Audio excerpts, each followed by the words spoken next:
আমি আনিয়েছিলাম আপনাদের জন্য।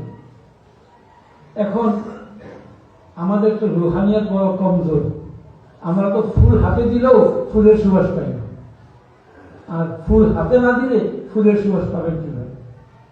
তো আপনারা যদি অন্তরকে ওইভাবে তৈরি করতে পারেন যে হুজুরের কলবের সঙ্গে আমাদের কলবের তাআল্লুক ইনশাআল্লাহ আছে, এই কলব থেকে কলবে এই ফুলের সুবাস হুজুর হাদিয়া করছেন। তো মাদ্রাসাতুল মদিনার প্রথম তালেবে ইলম মাওলানা আলী আছে নাকি? আপনাদের সবার পক্ষ থেকে তার হাতে এই গোলাপ ফুলটা দান করছি। প্রথমে খেয়াল ছিল তাকে বলবো যে তুমি নিয়ে যাও, তারপরে নামাজের মধ্যে খেয়াল হলো তাকে বলবো যে তুমি ইচ্ছা করলে মালিক হয়ে গিয়ে সবার পক্ষ থেকে মালিক হয়ে সবার পক্ষ থেকে আমাকে আবার তুমি হাদিয়া দিতে পারো, তাহলে আমি সারা জীবন এটাকে রক্ষা করার চেষ্টা করবো। বিসমিল্লাহ।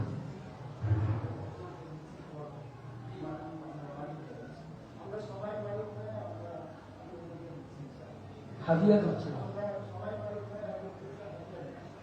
আমি আপনাদের পক্ষ থেকে, এই হাদিয়াটা গ্রহণ করছি এবং ইনশাআল্লাহ এটার সংরক্ষণের আমি চেষ্টা করব। আশা করি আগামী বছর আপনাদেরকে এই হাদিয়াটা, আপনাদের দেওয়া হাদিয়াটা আপনাদেরকে দেখাতে পারবো ইনশাআল্লাহ।